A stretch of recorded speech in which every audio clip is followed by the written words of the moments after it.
In this video, I'll be ranking all 22 roller coasters made by B&M that I have experienced. So keep your hands, arms, and legs inside the car at all times and enjoy the video. At number 22, we have Vugu. Vugu is a floorless coaster located at Cedar Point. My main problem with Vugu is the headbanding.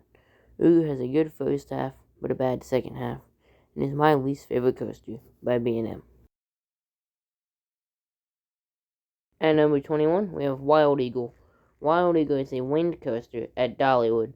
Wild Eagle is a smooth ride offering a scenic view of the Smoky Mountains. It is a graceful and version-focused ride, but lacks the intensity for me to put it any higher. And number 20 is Wildfire. This is a sit-down coaster located at Silver Dollar City. It has great views, is an intense ride, but nothing really stuck out to me. Only got one ride, so that was all I had to form my opinion on. And number 19 is my least favorite and my favorite model by B&M. Great Bear, which is an inverted coaster at Hershey Park. This ride is very unique and kinda short. It has the weirdest first drop of any ride they made, where there is a helix before the first drop. The first half is alright, but I find the second half to be boring, but overall it is a very unique ride. At number 18, we have our first and the first B&M Hyper. This is Apollo's Chariot located at Busch Gardens, Williamsburg. This ride is big, has a little bit of airtime, and has a good location. But I didn't feel a ton of airtime in my two rides, and found the ride to be a little bit boring. It's still a good ride, but not one of my favorites by them. At number 17, we have the first dive coaster on the list. That is Iron Menace. This is one of the newer coasters on the list, and resides at Dorney Park. This is one of the shorter rides, but has a good theme. It is rough, especially for being this new, and has a kink near the end of the ride that I really can't figure out. Overall, it's a fun coaster, but not one of the best ones. And number 16 is Superman, located at Six Flags Great Adventure. This is the only flying coaster I've done, and it's a very fun ride. It's graceful for most of the ride, except for the pretzel loop, which is one of the most intense elements on any coaster I've done. It's a fun ride, and the flying position is very unique if you haven't done a ride like it before. This is a good coaster, but not one I'd come running to. And number 15 is where I'd say the rides really take a step up in quality. Number 15 is Hydra the Revenge, located at Dorney Park. This is a floorless coaster, and one of the most odd and unconventional rides I've ridden. It has one of the most unique elements to the JoJo roll, which is an inversion straight out of the station. It is a little bit on the rough side, but it's a very fun and unique coaster I would definitely recommend getting out to ride. Number 14 is Medusa. Medusa is a floorless coaster located at Six Flags Great Adventure. It is a smooth, intense, fun ride, but suffers from the problem I think a lot of floorless coasters have, which is not having a standout element. It's a fun ride, but definitely a mid-tier one. And number 13 is Valravn, a dive coaster located at Cedar Point.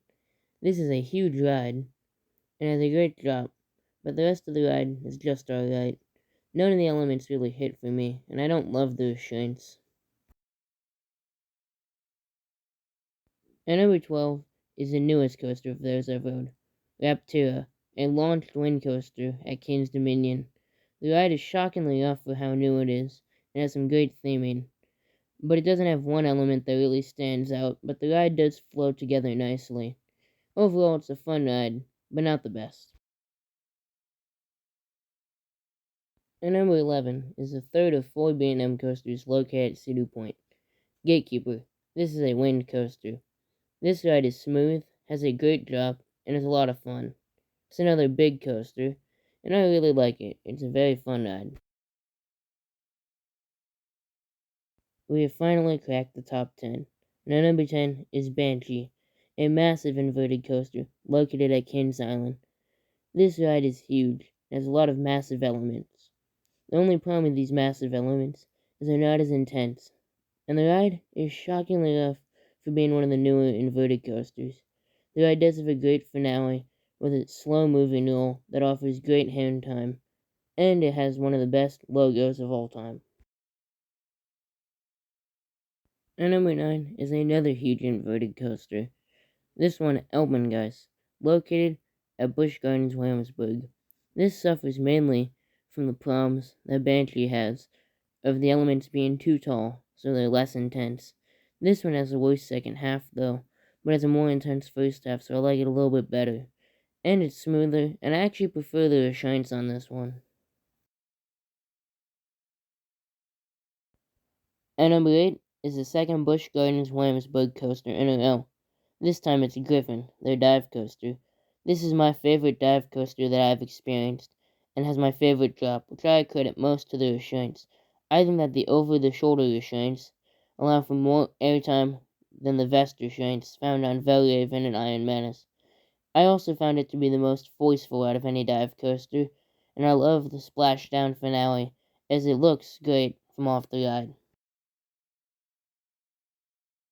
And number 7 is the sweetest ride on earth, Candemonium, located at Hershey Park.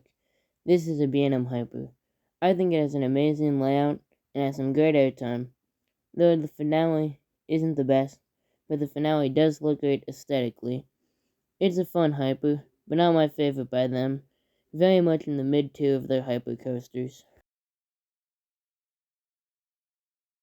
And number 6 is Batman the Ride, located at Six Flags Great Adventure. This is a cloned inverted model, based on the original inverted coaster, Batman the Ride, at Six Flags Great America. This is a fun ride and an intense one, and one of my favorite inverted coasters, but it just misses out on my top 5. And we've made it to the top 5. Starting out the top 5 is the second Six Flags Great Adventure coaster in a row. This time it's Nitro, their B&M Hyper, and this ride is awesome. It has great scenery and has some of the best airtime on any B&M Hyper, and has a great helix. This is a really fun ride, and I love it in the front row. And number 4 is my favorite B&M Hyper. This is Diamondback, located at Kings Island, and this ride is amazing in the front. Everyone in the ride, but especially in the front and back row of the ride, has great floater airtime, but it does have a very appropriate name as a rattlesnake, as the ride is super rough and has a very apparent rattle, but you don't notice it on every day. I think it's very apparent on hot days. Also on hot days, the ride is very nice though, because it does have the splashdown, just like Griffon, and you can stick your arm out to feel the mist. This ride truly has some of the best floater airtime on any ride in the world. And number 3, I have Talon, an inverted coaster located at Dorney Park. This ride focuses a lot on its speed, and it feels like it's going super fast. It stays low to the ground for most of the ride, and is really intense. It's a great terrain coaster, and is super unique and super underrated. And number 2 is the only Giga coaster by them that I have ridden, Orion. This is located at Kings Island. This ride is massive and focuses a lot on its speed. It has some great theming and has my favorite airtime moment on any of their guides, being its speed hill. And I think it has an awesome finale. Overall, it is a great ride. My second favorite B&M and my second favorite Giga coaster in Ohio. And then there was one. And that one is Cedar Point's inverted coaster, Raptor. This ride is awesome. It feels like it's going super fast, and it's such an intense ride. It has so many great inversions, including its Cobra roll, and it has the iconic roar that you can hear all throughout the Cedar Point Midway. It has one of the best drops on any inverted coaster I've rode, and its helix finale is truly amazing, making it my favorite coaster by B&M.